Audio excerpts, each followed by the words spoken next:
베푸나 한번 인사하겠습니다. 사랑합니다. 축복합니다. 잘 오셨습니다.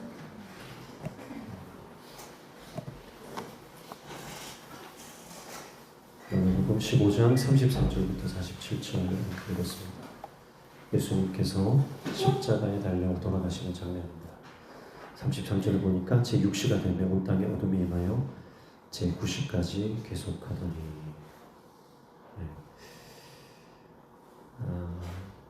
온 땅에 어둠이 덮였다. 온 땅에 어둠이 덮였다는 것은 이제 예수님께서 이 땅에 빛을 비추시는 전조로 볼 수가 있습니다. 빛이 비치기 전, 가장 짙은 어둠, 해가 뜨기 전 가장 어두운 그 밤을 상징한다고 볼 수 있겠죠. 그리고 이 온 땅을 덮은 어둠은 십자가에 달리신 예수를 향한 이 온 땅의 또 슬픔으로 볼 수도 있겠습니다. 그래서 6시간 동안 그 처절한 십자가에 달려 고통받으셔야 했던 주님을 말씀 통해 한 번 더 기억하게 됩니다. 시간은 상대적인 것이죠. 그래서 고통스러운 시간은 정말 느리게 갑니다. 예수님께서 십자가에 달리셔서 고통당하셨던 그 6시간은 아마 우리가 평생 당해도 가늠하지 못하는 그런 시간일 것입니다. 특별히 아버지와 단절되어야 했던 예수님의 그 시간들, 그리고 인류를 살리기 위해서, 죄의 문제를 해결하기 위해서 고통을 감내하고 침묵하셔야 했던 예수님의 그 십자가는 우리가 상상할 수 없는, 우리가 가늠할 수 없는 그 엄청난 아픔과 고통의 그 순간이었을 것입니다. 예수님의 그 십자가가 있었기 때문에, 예수님의 그 십자가에 절규가 있었기 때문에 우리가 그 십자가의 보혈의 능력으로 고침을 받고 나음을 입고 구원을 얻게 된 줄로 믿습니다. 그래서 34절에 제9시에 예수께서 크게 소리 지르시되 엘리 엘리 라마 사박다니 하시니, 이를 번역하면 나의 하나님 나의 하나님 어찌하여 나를 버리셨나이까 하는 뜻이라. 시편 22편의 9절을 예수님께서 인용하셨다, 그렇게 말씀드린 바가 있고요. 저는 설교 준비하면서 또 시편 22편을 또 몇 번 읽어보고 또 묵상하고 그렇게 했습니다. 결국 이 다윗의 시인데요, 다윗이 사울 왕에게 쫓겨다닐 때 정말 이 참담한 심정을 이야기하는 겁니다. 하나님 앞에 이 시를 지어서 노래하는데 사람에게 배신당하는 것, 그리고 오갈 데가 없는 것, 도망자 신세가 되어서 목숨의 위험을 받는 그 상황, 그래서 하나님 왜 나를 버리십니까? 나를 왜 돕지 않으십니까? 왜 내 신음소리를 듣지 않으십니까? 하는 다윗의 이 고백이죠. 이 고백은 아마도 전 인류의 절규라고 볼 수 있습니다. 다윗이 정말 아무 죄도 없고 정말 잘못한 게 없음에도 불구하고 오해를 당하고 모함을 당하고 억울한 일을 당하면서, 그런데 하나님이 도와주시지 않는 것 같은 그 어려운 상황들, 그때 내뱉는 절규, 그것은 다윗 혼자만의 고백이 아니라 어쩌면 저와 여러분 모두의 고백일 것이고, 인생을 살아가는, 실존을 살아가는 인생의 모든 그런 절규라고 볼 수가 있습니다. 그 절규를 누가 대신하시는 거예요? 예수님께서 하시는 겁니다. 우리가 해야 할 그 절규, 우리가 내뱉어야 될 그 고백을 예수님께서 인류를 대신해서 하시는 것이죠. 그래서 철저히 하나님과 단절되시고 철저히 그 고통 가운데로 들어가시는 예수님. 예수님은 그 나무에 달릴 필요가 없는 분이고, 예수님은 버림받을 필요가 없는 분이고, 그렇게 돼서도 안 되는 분이지만 우리가 받아야 될 그 고난과 그 아픔을 대신 지시기 위해서 이 고통 가운데로 들어가시는 겁니다. 그래서 이미 예수님께서는 복음서를 통해서 수많은 사람들에게 고통 가운데 있는 자들을 그 고통에서 벗어나게 하십니다.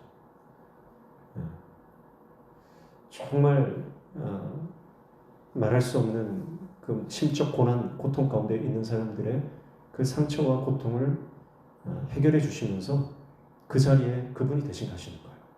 삭개오야 내려와라. 그리고 주님이 그 나무 십자가에 올라가시는 것이고요. 인생이 당하는 모든 아픔과 질병들, 그 고통들을 낫게 해주시면서 대신 그분이 그 고통을 가져가시는 것이죠. 그리고 그 십자가에서 그 모든 것들을 감당하고 있는 것입니다. 그러나 시편 22편을 우리가 보면 후반부에는 구원받은 감사의 기도로 마무리한다는 것을 볼 수가 있어요. 그래서 결국은 예수님의 이 절규는 절규로 끝나는 것이 아니라 하나님의 구원으로 완성된다는 것을 기억할 수가 있는 것입니다. 그리고 37절에 예수께서 큰 소리를 지르시고 숨지시니라. 예수님께서 이제 숨을 거두십니다. 그러자 38절에 이에 성소 휘장이 위로부터 아래까지 찢어져 둘이 되니라. 성소 휘장이 위로부터 아래까지 찢어졌다. 사람이 찢은 게 아니죠. 아주 두껍고 거대한 그 성소의 휘장, 그것을 찢으려면 밑에서 사람이 찢어야 됩니다. 그러나 위에서부터 찢었다라고 하는 것은 하늘이 열렸다는 뜻입니다. 하늘이 열리고 하나님의 역사가 그 성전에서부터 일어나는 것입니다. 성소 휘장이 찢어짐으로 성소와 지성소의 경계가 사라졌죠. 이제 우리는 예수님을 통해서 십자가의 그 보혈의 공로를 통해서 하나님의 임재 안으로 아버지께로 나아갈 수 있는 길이 열린 것입니다. 1년에 한 번 대사장만이 들어갈 수 있는 지성소. 그러나 이제 우리는 예수님 때문에 언제든지 아버지 앞으로 나아갈 수 있게 되었습니다. 하늘이 열렸다는 거예요. 사랑하는 성도 여러분, 오늘 우리 인생에 천국 문이 열린 줄로 믿습니다. 하나님께서 하늘 문을 여시고 우리 가운데 놀라운 하늘의 복을 주시길 원하시는데 그 복은 다름 아닌 예수 그리스도를 통해서 아버지의 임재 가운데로 들어가는 것입니다. 그래서 예수님께서 자신의 몸을 찢으심으로 그 성소 휘장을 찢어내시는 것. 내가 내 자아를 찢지 않으면 막힌 문들이 열리지 않습니다.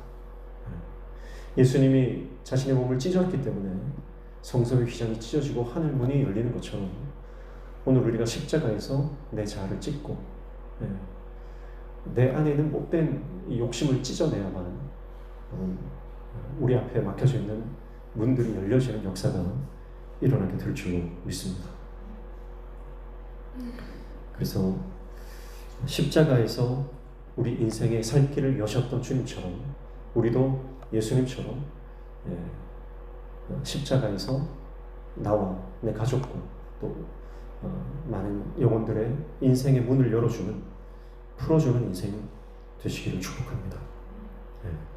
39절에 보니까 예수를 향하여 섰던 백부장이 그렇게 숨지심을 보고 이르되 이 사람은 진실로 하나님의 아들이었도다 하더라. 이렇게 말하면서 백부장, 이방인 아닙니까? 이방인이 예수님을 그리스도다, 하나님의 아들이다, 그렇게 예수님 사후 직후에 이 선언을 하면서 예수님의 죽으심이 바로 하나님의 아들이심을 증명하는 이 종결 선언이 되었다는 것을 이 장면을 통해서 말씀하고 있는 것입니다. 여러분, 우리 인생도 영적으로 원리가 똑같아요. 내가 죽으면 하나님 드러납니다. 내가 죽어야 여러분 우리 교회에 하나님이 드러나십니다. 내가 죽어야 우리 가정에 예수가 사는 겁니다.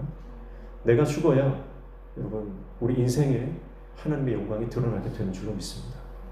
예수님이 마침내 돌아가셨을 때 이방인의 입을 통해, 백부장의 입을 통해서 하나님의 아들 되심, 예수가 그리스도 되심이 선포되어지는 것처럼 여러분 오늘 우리 인생 가운데 내 자아가 십자가에 못 박히고 죽어질 때 하나님의 하나님 되심이 드러나고 마침내 내 삶을 통해 내 인생을 통해 하나님의 영광이 드러난다는 것을 기억하십시오. 예수님이 십자가에 달려 죽으시지 않으셨다면 이 백부장의 고백은 없었을 것입니다. 그리고 이 백부장의 고백은요, 이제 예수님의 죽으심 때문에 유대인뿐만 아니라 이방 세계까지 이 복음이 강력하게 확장되고 전파될 것을 암시하고 있는 겁니다. 그러니까 여러분 도무지 열리지 않는 어떤 복음의 문, 사역의 문들, 또 우리가 살아가는 인생의 사명의 문들, 우리가 하나님께서 우리에게 주신 그 소명이 있지 않습니까? 그것이 언제 이루어지느냐? 내가 십자가에 죽을 때, 예수님과 함께 내가 죽을 때, 비로소 여러분 내가 생각하지 못했던 어떤 길들이 열리기 시작한다는 거예요. 백부장의 입이 열리는 것처럼, 그럼 내가 상상하지 못하고 생각하지 못했던 그 하나님의 역사들이 내가 예상치 못했던 사람과 상황을 통해서 하나님의 역사가 드러나고 하나님의 영광이 드러난다고 하는 것입니다. 근데 나는 나를 통해서 내가 뭔가 해야 된다 끝까지 그렇게 생각하죠. 그러나 내가 죽을 때, 내 자아가 십자가에 못 박힐 때 하나님께서 하나님 되심을 하나님의 방법으로 드러내시는 줄 믿습니다. 그리고 40절, 41절에 보시면 멀리서 바라보는 여자들도 있었는데, 여자들은 가까이 다가갈 수는 없었어요. 여자의 몸으로 그 예수님의 그 십자가 지시고 처형당하시는 그 현장에 들어올 수 없었던 것 같습니다. 그래서 그들이 볼 수 있는 가장 가까운 곳, 그곳에서 멀찍이 예수님을 바라보고 있었던 것입니다. 그 중에 막달라 마리아와 또 작은 야고보와 요새의 어머니 마리아와 또 살로메가 있었으니 41절 이들은 예수께서 갈릴리에 계실 때에 따르며 섬기던 자들이요 또 이외에 예수와 함께 예루살렘에 올라온 여자들도 많이 있었더라. 이렇게 말씀합니다. 남자들은 다 떠나고 여자들만 남아 있습니다. 마지막 순간에 의도적으로 감추어 두었던, 마가가 드러내지 않고 감추어 두었던 여전히 예수님을 따랐던 숨겨진 제자들이 드러나고 있습니다. 제자라고 자부했던 최측근들은 다 사라지고 이름 없이 빛도 없이 섬기던 여인들이 예수님 곁을 끝까지 지킨 것을 보게 됩니다. 물론 그 중에는 요한도 포함이 되어 있었겠죠. 어쨌든 여러분 우리가 믿음이 좋다고 스스로 자부할 것이 아니라 어떤 상황이든 끝까지 예수님을 쫓아갈 때 내가 진짜 믿음이 증명된다는 것을 기억하시고 힘들고 어려울 때도 끝까지 예수님 곁에 머무는 숨겨진 제자들 되시기를 주님의 이름으로 축복합니다. 그리고 42절 보시면 안식일 이날은 주일일 곧 안식일 전날이므로 저물었을 때에 그렇게 말합니다. 예수님의 처형이 서두르게 그렇게 재촉했던 이유가 나오죠. 안식일이 되기 전에 예수님을 처형했기 때문입니다. 그래서 안식일 전날 준비일입니다. 그래서 종교 지도자들은 안식일이 되기 전에 이 십자가 처형을 서둘러 끝내기 위해서 그렇게 밤에 모여서 열심을 냈던 것이죠. 밤부터 새벽까지 예수님은 이리저리 끌려다니시고 신문당하시고 재판당하시고 고문당하시고 그리고 끝내 처형되셨습니다. 안식일의 주인이신 예수님을 죽이고 종교 지도자들은 안식일로 들어갑니다. 주인 없는 안식일입니다. 예수 없는 안식, 가짜 안식이죠. 안식일의 주인이신 예수님을 죽이고 우리는 안식일 지킨다 그러면서 서둘러 일 끝내고 손 씻고 그들은 쉬러 들어가는 것입니다. 여러분 우리가 드리는 주일 예배에 예수님이 계셔야 합니다. 우리가 드리는 예배에 주님이 계셔야 됩니다. 주님이 계시지 않고 주님은 뒷전이고 예수님께서는 우리 모임 가운데 계시지도 않는데 우리끼리 형식으로 그렇게 예배하고 있다면 내 안에 예수가 없다면 여러분 우리는 이 예수님을 십자가에 못 박은 유대 종교 지도자들과 다를 바 없다라고 하는 것입니다. 참된 안식이 어디 있습니까? 오직 예수 안에만 있습니다. 그래서 우리 가정도 우리 교회도 우리 개인의 삶도 예수 안에 거할 때 참된 안식을 얻게 되는 줄로 믿습니다. 세상의 것이 우리에게 안식을 주지 못합니다. 잠깐의 기쁨, 쾌락 그것을 쫓아서 세상의 것을 취하지 마시고 오직 예수님 안에 거하는 저와 여러분 되시기를 축복합니다. 사단은 끝까지 속여요. 예수 없어도 괜찮다. 예수님을 죽이고 안식으로 들어가요. 거기에 속은 거예요. 여러분 예수님을 십자가에 못 박는 것이 아니라 내 자아가 십자가에 못 박혀야 되죠. 예수님을 죽이는 것이 아니라 나를 죽여야 됩니다. 그래서 내 더러운 욕망과 쾌락을 쫓는 나의 이 더러운 습관을 버려야 하는 것입니다. 예수가 없어도 괜찮다는 사단의 속삭임에 속지 말고 예수님만이 우리 삶의 참된 안식의 주인 되신다는 것을 기억하는 저와 여러분 되시길 축복합니다. 그리고 43절에 아리마대 사람 요셉이 와서 단돌이 빌라도에게 들어가 예수의 시체를 달라 하니 이 사람은 존경받는 공회원이요 하나님의 나라를 기다리는 자라 그렇게 말합니다. 저희도 말씀드렸지만 예수님은 태어날 때 아버지 요셉으로부터 그 출생을 준비를 받았고 예수님이 돌아가실 때는 이미 아버지 요셉은 돌아가신 걸로 그렇게 보여집니다. 왜냐하면 등장을 하지 않잖아요.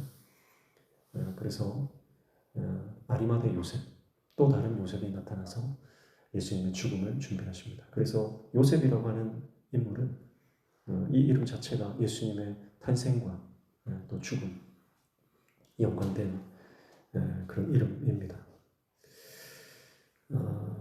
아리마대 요셉은 예루살렘에서 30여 km 떨어진 지역에서 살았던 인물로 보여집니다. 그래서 구약에서는 사무엘 선지자의 고향인 라마로 알려진 곳입니다. 그는 존경받는 공회원이었고 하나님의 나라를 기다리는 자라고 본문이 밝히고 있죠. 여러분 우리가 하나님의 나라를 기다린다. 무슨 말입니까? 하나님의 나라를 갈망한다는 뜻이죠. 이 땅에 소망을 두는 인생이 아니라 하나님 나라에 소망을 두는 인생입니다. 그 사람이 하나님 나라를 갈망하고 하나님 나라를 꿈꾸고 하나님 나라를 기다리는 사람이 바로 예수님의 죽음을 준비한다라고 하는 것입니다. 십자가에 달리신 예수님을 무덤으로 안치하는 아주 중요한 이 일들을 이루고 있는 것을 봅니다. 이사야 53장 9절의 말씀처럼 고난받는 종이 부자와 함께 묻힌다는 성경의 예언을 이 아리마대 사람 요셉이 이루고 있는 것입니다. 누가 말씀을 이룹니까? 누가 하나님의 뜻을 이룹니까? 하나님의 나라를 갈망하는 사람입니다. 세상을 갈망하는 자는 절대 하나님의 뜻을 이룰 수 없고 세상을 원하는 사람은 절대 하나님의 말씀이 이루어지는 것을 볼 수 없습니다. 그러나 세상의 것을 뒤로 하고 오직 하나님 나라를 갈망하고 하나님 나라를 꿈꾸는 사람은 나는 그저 예수님을 사랑하고 하나님 나라를 갈망해서 했던 그 섬김과 희생들이 결국 하나님의 뜻을 이루고 말씀을 성취하게 하는 놀라운 역사의 한 페이지, 그것을 장식한다는 것을 기억하시기를 축복합니다. 요셉은 예수님의 죽음 앞에서 두 가지 결단을 했어요. 첫 번째는 죽음의 결단입니다. 믿음으로 죽음의 결단을 합니다. 왜냐하면 예수님은 정치범으로 지금 판명을 받았어요. 유대인의 왕이다라고 하는 것은 로마 황제가 제일 싫어하는 게 두 가지. 첫 번째는 바로 반역입니다. 그래서 누가 왕이다. 로마 황제가 지명한 사람만이 분봉왕, 그 지역의 왕이 될 수 있습니다. 그런데 로마 황제가 지명도 하지 않았는데 세우지도 않았는데 누군가가 내가 왕이다 그러면 그 반역자예요. 로마 황제가 제일 싫어하는 것이고 두 번째 로마 황제가 제일 싫어하는 것 중에 하나는 바로 세금을 내지 않는 것입니다. 그래서 종교 지도자들이 예수님에게 세금 문제를 가지고 시비를 계속 걸잖아요. 로마 황제가 싫어하는 것. 그것을 걸고 넘어져서 결국은 반역자로 처리하기 위함입니다. 그러니까 예수님이 십자가에 달리신 이유는 결국은 이 로마에 대항하는 정치범으로서 반역자로서 처형을 당한 것이죠. 그러니까 이 요셉이 예수님의 시신을 수습한다라고 하는 것은 바로 로마의 정적이 될 수도 있다는 뜻입니다. 그럼에도 불구하고 요셉은 예수님의 시신을 거두는 거죠. 당돌이 빌라도를 찾아갔다 그렇게 말하고 있어요. 여러분 이것이 죽음을 각오하는 아리마대아 사람 요셉의 믿음이고요. 성경에 등장하는 모든 하나님의 종들은 이렇게 자신의 목숨보다 하나님의 뜻을 더 쫓았다라고 하는 것을 볼 수가 있습니다. 두 번째는 온전한 헌신이죠. 자신이 쓸 값비싼 무덤을 예수님께 드렸습니다. 넌 자신 있을까? 마치 마리아가 자신의 결혼을 위해 준비했던 향유 옥합을 깨뜨려 예수님께 헌신했던 것처럼 많은 젊은이들이 결혼을 준비하고 직장을 준비하고 스펙을 쌓는 일들을 많은 시간과 에너지를 들이죠. 그런데 정말 하나님께서 쓰시는 사람은 어떤 사람입니까? 나의 정말 내 인생의 11초, 내 인생의 10분의 1을 내가 젊은 시절에 하나님께 드리겠다. 그러면서 인생에 내가 깨어있는 시간, 일하는 시간들을 계산해서 6개월 혹은 1년 혹은 3년 그렇게 선교지로 나가고 아니면 선교 훈련을 받으러 가고 그런 식으로 하나님 앞에 헌신했던 사람들을 하나님께서 위대하게 쓰시는 것을 봅니다. 그리고 오늘 온전한 헌신 이것이 하나님의 그 말씀을 성취하는 놀라운 헌신이 되었다는 것을 기억하시고 오늘 나는 주님을 위해서 무엇을 드리고 있는가? 오늘 나는 주님의 이 죽으심 앞에서 내 인생에 무엇을 어떤 부분을 떼어드리고 있는가? 그것을 기억하고 주님 앞에 나의 헌신을 온전히 올려드리는 저와 여러분 되시기를 축복합니다. 아마 요셉은 그렇게 생각했을 거예요. 내가 이렇게 부자가 된 것, 내가 공회원이 된 것, 그리고 나에게 이 새 무덤이 장만되어 있는 것, 그 모든 것들이 아마 예수님을 위해 준비된 것이 아닌가. 그렇게 자신의 삶을 주님의 죽으심 앞에서 묵상하고 결단했을 것입니다. 사랑하는 성도 여러분, 십자가 앞에서 우리의 삶을 묵상할 때 내가 어떻게 헌신해야 하는지 그 그림이 보이기 시작합니다. 십자가 앞에서 말씀을 붙잡고 우리 인생을 고민하기 시작할 때 하나님께서 내 인생을 어떻게 쓰시길 원하시는지 깨달아지는 역사가 일어나게 될 줄로 믿습니다. 그래서 아리마대 요셉처럼 저와 여러분도 쓰임받는 하나님의 종들 다 되시기를 축복합니다. 사랑하는 성도 여러분, 우리가 가진 우리의 삶의 가치는요, 내가 얼마나 많은 것을 가졌느냐가 아니라 내가 무엇을 가졌느냐가 결정한다고 생각합니다. 정말 세상적으로 많은 것을 가졌다고 해서 그 사람이 가치 있는 인생이 아니라 정말 한 가지라도 제대로 된 진리를 붙잡고 그것을 소유했을 때 우리는 정말 가치 있는 인생이 되는 것입니다. 얼마나 많은 사람들로부터 인기가 있느냐, 그것이 그 사람의 가치를 결정하는 것이 아니고요. 내가 누구의 사랑을 받고 있느냐, 그 한 사람의 사랑이 우리를 세운다는 것입니다.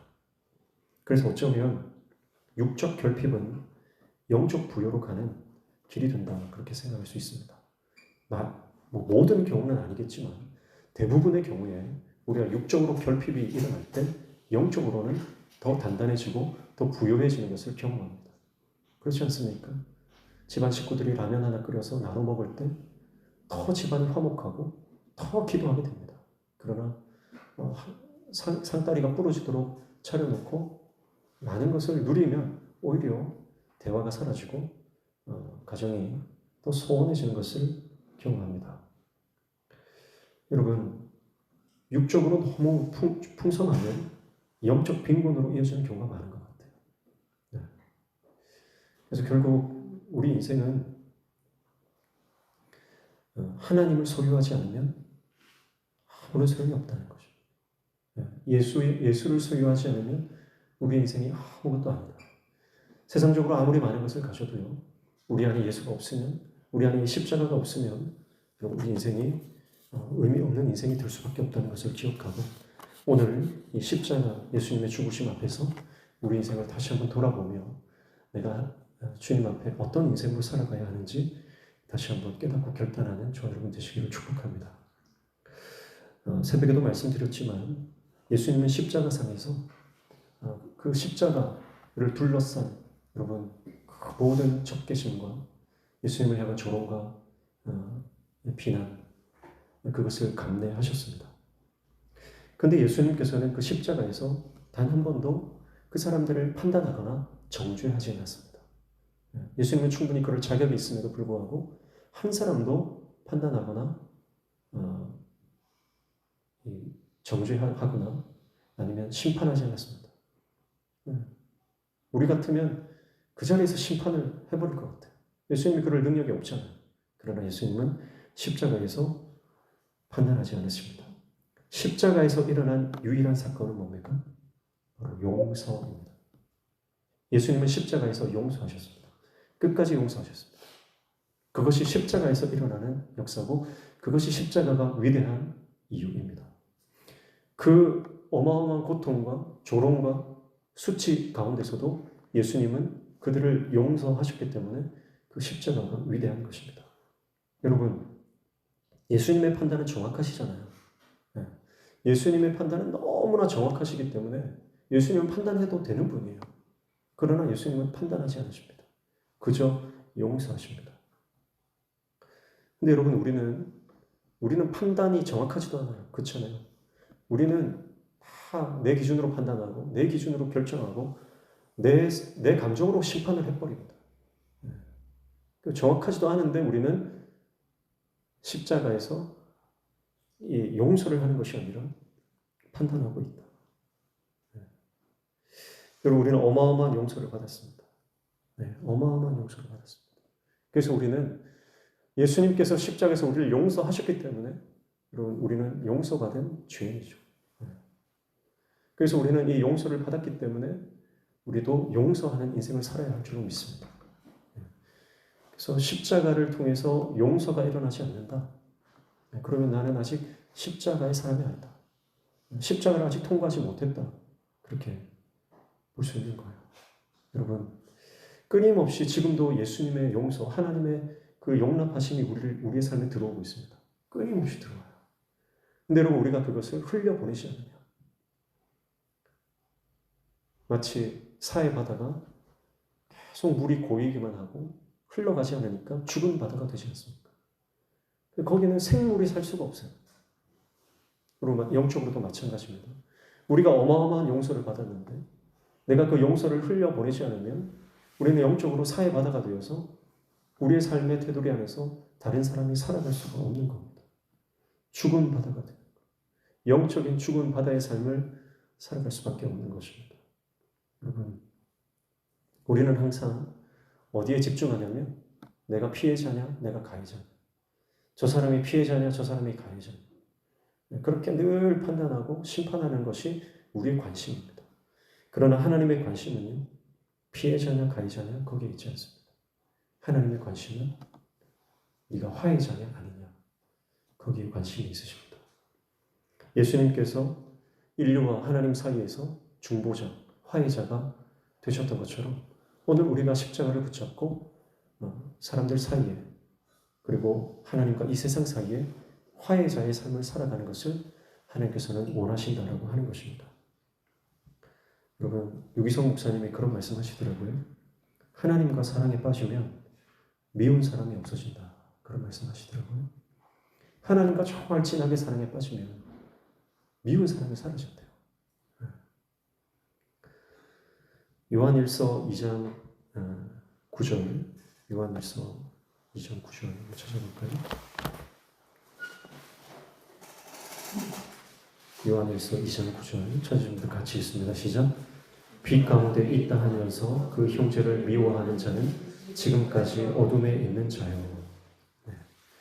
우리가 십자가를 묵상하면서 고난주간, 오늘은 특별히 성금요일로 우리가 한 주 내내 예수님의 십자가를 묵상하는데요. 그 십자가를 묵상하기만 하고 지식으로 어떤 정보로 대하고 예수님의 십자가의 핵심은 용서 아닙니까? 근데 나는 내 인생에서 용서의 사건이 없다. 그러면 오늘 요한일서 2장 9절의 말씀처럼 어쩌면 아직 우리가 어두운 가운데 있다. 어두운 가운데 우리가 거하고 있다. 예수님은 빛이시죠. 우리가 예수님 안에 들어가면, 예수님 안에 거하면 그럼 반드시 형제를 사랑하게 됩니다. 근데 내가 여전히 형제를 미워하면서 나는 예수님 잘 믿는다 착각하고 그렇게 살아가는 것 아닌가. 아이들부터 청년들, 어른들 다 이렇게 만나서 교제를 하면요. 누군가를 향한 미움이 항상 있어요. 미움이 있어요. 그 미움의 문제가 해결이 되지 않습니다. 그 적개심이 해결이 안 돼요. 상처받은 것. 주제가 대부분 그런 주제. 누구로부터 상처받았다. 누구로부터 내가 마음이 낙심이 되었다. 여러분, 미움은요, 내가 감정이 상해서 미워하는 게 아닙니다. 여러분, 착각하시면 안 돼요. 내가 그 사람이 미운 이유는요, 지금 미움의 영이 역사하기 때문입니다. 오늘 말씀처럼 어둠의 영 안에 있기 때문에 그런 거예요. 그러니까 어둠의 영이 내 안에서 역사하고 있기 때문에 그 사람이 미운 거지. 내 감정이 그 사람이 나에게 상처를 줘서 그 사람이 미운 게 아닙니다. 예수 그리스도의 영이, 성령이 우리 안에 역사하시면 나에게 상처 준 사람도 십자가에서 용서하게 됩니다. 그게 성령의 역사입니다. 여러분, 미움의 영에 사로잡히지 마시길 축복합니다. 미움의 영으로부터 자유하시려면 십자가에서 예수님의 용서를 깊이 묵상하셔야 됩니다. 그렇지 않으면 미움의 영에 사로잡혀서요, 끊임없이 우리는 반목하게 됩니다. 서울광염교회 조연산 목사님이 교회 부임해서 목회를 하시다가 교인들끼리 계속 싸우시는 거예요. 너무 많이 싸우더래요. 그래서 성도들을 찾아가서 도대체 왜 싸우냐? 그랬더니 성도들이 그러더래요. 목사님, 성도들 싸우는 거 너무 개념치 마라. 다 잘해보자고 그러는 거 아니야. 잘해보자고 하니까 싸움도 하고 다투기도 하고 그러는 거다. 그러니까 성도들 싸우는 거 가지고 너무 그러시는 거예요. 성도들이 그러더라는 거예요. 목사님이 가만히 보니까 진짜 그래요. 진짜 뭐가 진짜 잘못하자고, 잘못되자고 싸우는 게 아니라 잘해보자고 하다가 싸우더라는 거예요. 그래서 목사님이 성도들에게 그렇게 선포를 했습니다.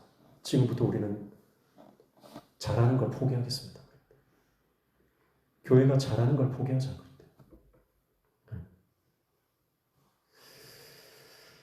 앞으로 우리 잘하지 맙시다. 잘해서 뭐합니까? 잘하자고 해서 싸우면 그 잘해서 뭐합니까? 우리는 그냥 보통만 합시다. 그렇게 말했다고 합니다. 그러면서 성도들이 뭔가 잘해보자고 하면서 서로 싸우고 막 하던 것들이 사라지기 시작하면서 교회가 어마어마하게 부흥하고 성장했다고 하는 거예요. 잘해보자고 하는 게 뭐예요? 그게 내 열심이에요. 잘해보자고 하는 게 그게 내 의입니다. 그 내 의가 십자가에 못 박히면, 그러니까 좋은 게 좋다 이렇게 가자는 게 아니라 우리 안에 성령이 역사하시도록, 그럼 우리 안에 성령께서 역사하셔서 하나님이 원하시는 공동체가 되도록 하나님께 묻고 그분께 결정권을 내어드리자라고 하는 거죠. 그냥 대충 하자는 뜻이 아닙니다. 여러분, 우리 가정이, 우리 교회가 그런 공동체 되기를 축복합니다. 그래서 내 주장, 내 의, 내 철학, 이것을 관철시키고 주장하기 위해서 그럼 잘해보자 하는 건 맞아요. 그러나 그 잘해보자고 하는 내 의가 결국은 끊임없이 미움의 영이 뛰놀게 하는 그런 어둠의 영의 장으로 만들어낸다. 그래서 기억하시고, 여러분, 오늘 우리가 하나님과의 사랑에 깊이 빠지면, 더 이상 미운 사람이 없어진다. 그러니까 우리가 빛 가운데 거하면 용서하지 못할 사람이 없다. 그래서 기억하고 예수 그리스도의 십자가 깊이 묵상하는 저와 여러분 되시기를 축복합니다. 또 시편 37편 한번 찾아볼까요? 시편 37편.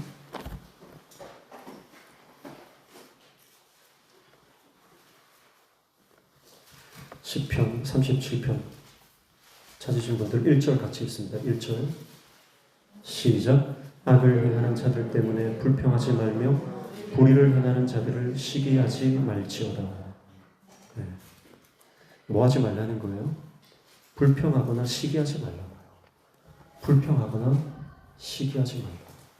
그러면서 4절에 보면 여호와를 기뻐하라. 여호와를 기뻐하라. 그 무슨 말입니까? 하나님과 사랑에 빠지라는 거예요. 하나님을 기뻐하라는 거예요. 그러면 불평하지 않는다는 거예요.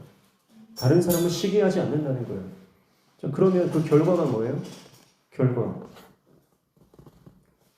10절 보십시오. 10절 같이 읽습니다. 시작. 잠시 후에는 악인이 없어지리니 내가 그곳을 자세히 살필지라도 없으리로다. 아멘. 하나님을 기뻐하고 원망하지 않으면 악인이 다 사라져요. 아무리 살펴도 악인이 없대요. 불평거리가 사라진다는 거예요. 무슨 말이에요? 하나님께서 그 악인들을 다 처단해 주셨다는 뜻입니까? 대부분의 경우는요, 내 눈이 바뀌는 거예요. 그 전에는 불평거리였고 내 눈에는 저 사람은 미운 사람이고 악인이었어요. 근데 내가 주님을 기뻐하기로 결정하고 그분 안에 거하기 시작할 때 내 안에 변화가 일어나는 거예요. 그래서 아무리 살펴봐도 미운 사람이 없는 거예요. 아무리 돌아봐도 막 내 눈에 거슬리는 사람이 없는 거죠. 이것이 영적인 원리입니다. 주님과 깊은 사귐과 그분의 빛 안에 거하는 저 여러분 되시길 축복합니다. 그래서 십자가의 원리로 우리가 나아가면 사랑하지 못할 사람이 없고 용서하지 못할 사람이 없고 미워할 사람이 없다는 것입니다. 하나님은 우리가 화해자 되기를 원하십니다. 화해자 되기를 원하십니다. 예수님이 그 길을 가셨기 때문에 우리는 예수의 제자로 이제 우리도 중보자로 화해자로 살아가기를 주님은 원하시는 것입니다. 예수님의 그 어마어마한 용서를 받은 저와 여러분이 이제 용서하며 살아가기를 주님이 말씀하는 줄로 믿습니다. 그래서 십자가를 볼 때마다 여러분 우리는 십자가의 진짜 능력이 뭐냐? 병고침 받는 거냐? 성공하는 거냐? 여러분 십자가의 진짜 능력은 뭡니까? 그래서 용서입니다. 용서받을 수 없는 죄인을 십자가에서 용서하신 아버지 하나님의 그 사랑과 예수 그리스도의 그 희생이 우리를 살리셨던 것처럼 우리는 이제 십자가를 바라볼 때마다 용서를 생각하십시오. 십자가를 바라보면서 다른 거 생각나면 그 십자가의 의미를 모르는 거예요. 네. 여러분 십자가에서 용서를 빼면 십자가는 그냥 나무 짝대기에 불과한 겁니다. 네. 십자가를 통해서 예수를 바라보지 못하고 십자가를 통해서 하나님의 말씀이 우리 안에 들어오지 않는다면 여러분 그건 그냥 있어도 되고 없어도 되는 거예요. 네. 마치 결혼 반지와 같은 거라고 저는 생각합니다. 저는 이미 결혼 반지 팔아먹고 없지만 그러나 결혼 반지 그걸 보면서 뭘 생각하는 거예요? 배우자를 생각하는 거예요. 그리고 나는 결혼한 사람이다. 나는 유부남이다. 나는 유부녀다. 그것을 드러내는 거죠. 그러니까 그건 관계적인 거예요. 관계예요. 근데 결혼 반지를 자랑하면서 이거 비싼 거다. 이거 다이아다. 이렇게 자랑하는 분이 있습니까? 그거는 결혼 반지의 의미가 아닌 거죠. 결혼 반지는 나는 짝이 있는 사람이야. 나는 가정이 있는 사람이야. 그 의미 아닙니까? 그러면서 좀 유혹이 와도 그 반지를 보면서 배우자를 생각하면서 이겨내고. 그게 반지, 결혼 반지의 의미잖아요. 십자가도 마찬가지입니다. 십자가를 바라보면서 아버지의 말씀이 생각나고 십자가를 바라볼 때마다 예수님의 희생이 생각나고 십자가를 바라볼 때마다 용서의 사건이 생각이 나지 않으면 십자가는 아무것도 아닌 거예요. 사랑하는 성도 여러분, 오늘 저 여러분이 오늘 이 십자가를 통해서 한 가지 붙들었으면 좋겠어요. 화해자가 되라는 거예요. 용서자가 되라는 거예요. 예수님이 우리를 용서하셨던 것처럼 나도 다른 사람을 용서해서 나의 삶의 이 바운더리 안에서 수많은 사람들이 생명을 얻는 역사. 받기만 하고 주지를 못해서 썩어서 그 안에서는 생물이 살 수 없는 영적 사회바다가 아니라 정말 그 안에서 수많은 생명들이 그 안에서 헤엄치고 뛰놀며 생명을 누리는 그런 영적인 생명의 바다로 저와 여러분이 쓰임받기를 축복합니다. 그래서 때때로 우리 삶의 결핍이 육적으로 너무 결핍해도요, 주님만 계시면 됩니다. 예. 육적으로 부유한 자가 아니라 영적으로 부유한 자 하나님의 종 되시기를 축복합니다. 예. 그래서 영적으로 부유하면 육적으로는 내가 다른 것을 가져도 아리마다 요셉처럼 하나님 앞에 마음껏 섬길 수가 있는 것이죠. 예. 육적으로만 부유하고 영적으로는 빈곤한 상태에 빠지지 않기를 축복합니다. 예. 그래서 오늘 예수님의 십자가를 깊이 붙잡고 기도의 자리로 나아갈 때 그 십자가에 올라온 의미가 다시 한번 우리 가운데 깨달아지고 그 십자가의 능력으로 용서하며 살아가는 저와 여러분 되시기를 주님의 이름으로 축복합니다. 네, 함께 찬양하겠습니다. 우리 아까 했던 찬양 중에서 예수 우리 왕이요